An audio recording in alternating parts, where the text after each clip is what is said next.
Morning.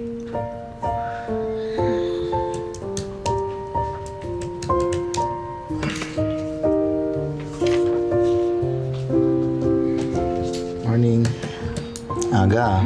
Morning. Sorry, hindi na kita nagising, ha?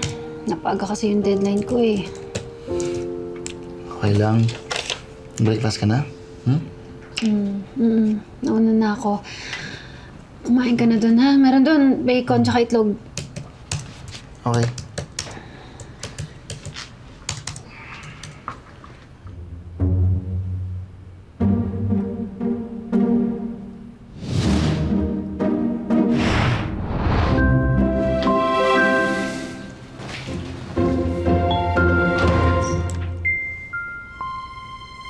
Ay, di. Pasensya na. Medyo na-overcook ko yung bacon tsaka itlog. Sinabi ko naman sa kanya dati pa na kapag nagsusulat ako, kailangan ko ng time to focus. Hindi ko alam kung naiintindihan niya yun. Maliit na bagay lang naman yun, ah. Sinabi ko naman sa'yo noon, di ba? Nag-date pa lang tayo. Na ayokong makalat sa bahay. Totoo yun.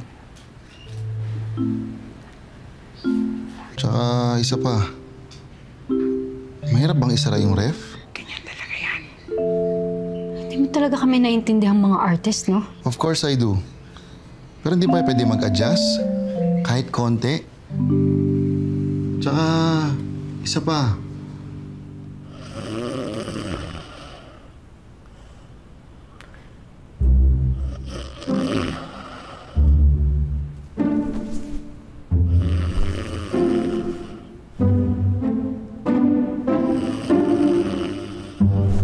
Lagi akong puyat dahil sa hilig mo. Pasensya ka na, Romy. Nasa lahi talaga namin yan. Na humilik parang tambucho. Teka, bakit parang lagi ako yung may problema dito?